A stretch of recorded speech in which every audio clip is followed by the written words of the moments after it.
first up, news from West Asia. Now, urging Russia and Iran to step aside from Syrian crisis, U.S. President Donald Trump ordered military strikes against the regime of President Bashar al-Assad over suspected chemical attack in eastern Ghouta's Douma town. Trump announced the strikes were conducted in coordination with France and the United Kingdom. Trump said the purpose of the strikes is to establish a strong deterrent against the production, spread and use of chemical weapons. Loud explosions lit up the skies over Syria's capital, Damascus. According to U.S. general, facilities in Damascus were allegedly storing sarin gas. My fellow Americans, a short time ago, I ordered the United States Armed Forces to launch precision strikes on targets associated with the chemical weapons capabilities of Syrian dictator Bashar al-Assad. A combined operation with the armed forces of France and the United Kingdom is now underway. We thank them both. The U.S. Defense Minister, James Mattis, has in the meantime called the strikes a one-time event and said there are no additional attacks planned.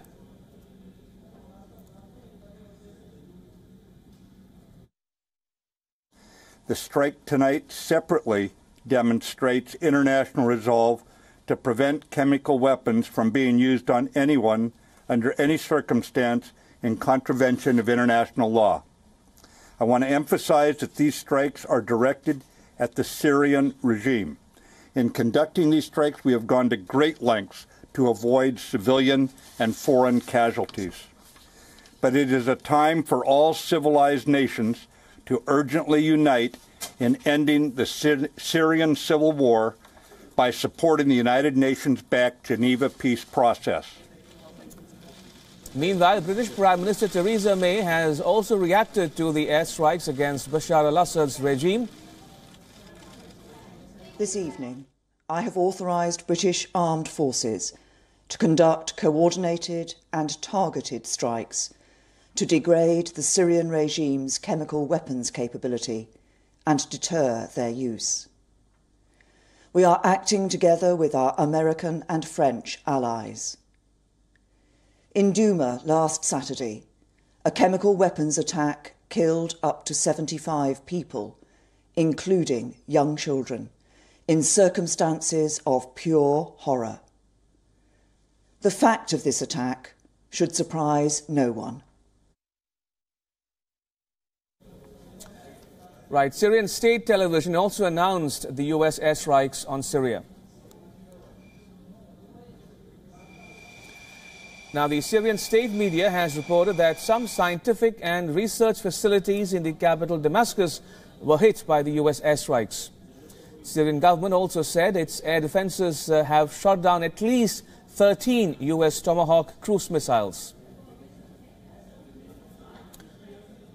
Meanwhile, Russia has responded to the joint airstrikes by the US, UK and France with a threat of retaliation.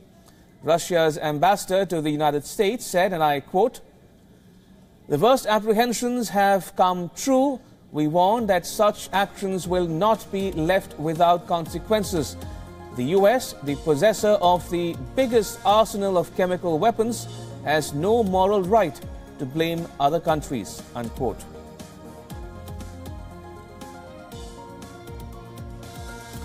Right, my colleague Daniele Pagani continues to join me from Amman in Jordan. Daniele, now they've heard Trump in his televised address speak about that the Americans will sustain this response until Syria stops chemical weapons use. Now, talking about the airstrikes themselves, are they still continuing? What are you picking up about the operations by the joint forces of the US, UK and France in targeting the sites inside Syria? No, Ramesh, as of now, airstrikes have stopped. Not now, they have stopped barely 1 hour ago. So if we have to go by the words of the Defense Secretary of the United States, General Mattis, this is the end of the U.S. military campaign of these limited U.S. military campaign against 3 facilities connected to the production and the stockpiling of chemical weapons inside Syrian territory. Hard to say, because obviously this is a condition-based approach. Should Russia or Iran eventually retaliate against the United States, I'm talking obviously about a military retaliation on Syrian soil, then it will need, the United States will need to militarily sustain and keep going on and sustaining more attacks. It's unlikely as of now, as we analyze the response of the Russian ambassador to the United States is an expected response. It's a response that was demanded to come, of course. Russia being one of the 2 major allies of President Bashar al-Assad was demanded to respond to this attack of the United States of America. But no Russian military equipment, premise or personnel has been at all involved in this attack. Therefore, it would be very difficult to Russia to figure out how to legally justify a direct retaliation against the United States of America. So just to bring our viewers up to speed, no, as of now, there are no strikes going on. The American military ended the strikes barely 1 hour ago, and if what General James Mattis said is true, we can expect this to be the end of these precise targeted attack against the Syrian chemical premises in Syria territory by the U.S. Army. Right, which brings me to my next question, Daniele. Now, President Trump had announced that he will strike Syria in the next 24 to 48 hours, which took a little longer time coming. But because Trump said in so many words that he will strike Syria, you think this today's response is in continuation of what Trump said, and that the Americans therefore needed to show something to the world that they will strike Syria, which is why we've seen these airstrikes happen inside Syria today? Well, certainly, Ramesh, announcing so many times that Americans had the moral obligation, so to say, in American words, whether we agree with these or not is another topic which we will be happy to discuss with guests throughout the day, I imagine. Obviously, that played an important role, because if you announce such a military operation and then you don't do it, your credibility is at stake, and also your deterrent power is at stake. Countries, armies would not believe that you're actually ready to sustain the consequences of such a military stand. But it was not only because of that. President Donald Trump already showed nearly precisely 1 year back, on the 7th of April 2017, that for him the use of chemical weapons was a red line not to cross.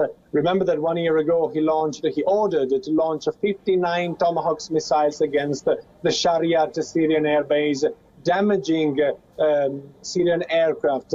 There was, I would say, coordinated attack with Russia, in the sense that the United States of America provided the location of the attack to Russia 1 year ago. Therefore, Russians could avoid any damage to their own military personnel and equipment. This didn't happen this time. So this time there was only a normal deconfliction communication, which is the normal communication of utilization of airspace for military purposes over Syria.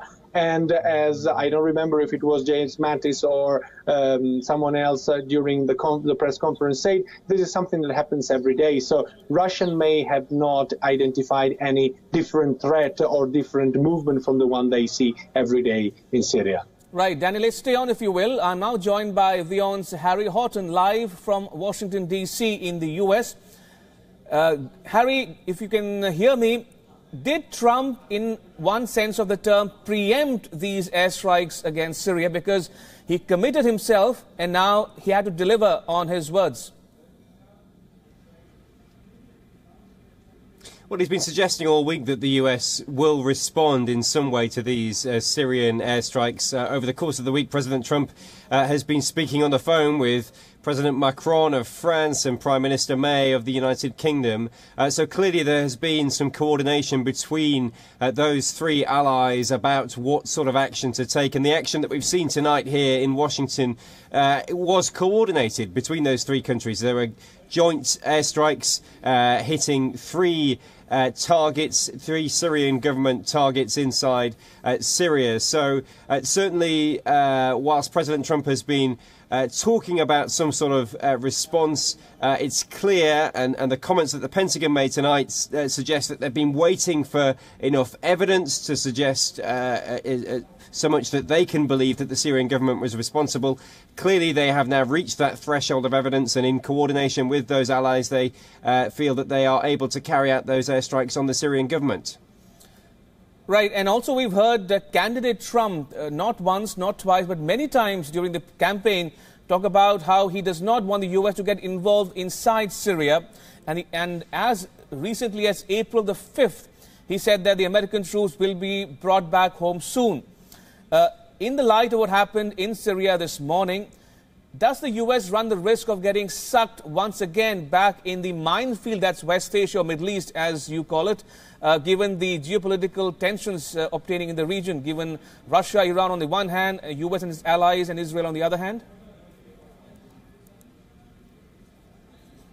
Well, you're right to say that there has been a complete U-turn in policy towards Syria from the Trump administration. As little as 2 weeks ago, President Trump was speaking at a rally saying he was going to pull US troops out of Syria within days. Now, of course, following those horrific pictures that we saw last weekend of that apparent chemical weapons attack, President Trump has launched airstrikes, and the US does appear to be getting more involved in Syria. The president made a pointed statement tonight during that speech to the nation, where he said that he was that he didn't want the US to get dragged into a long conflict in Syria. The Pentagon, again, in their statement, they said this was a one-off strike. They had no further attacks planned. They would only carry out further attacks if President Assad carried out further chemical weapons attacks. So the US doing all they can in their public statements to say, look, we're not getting further involved in Syria.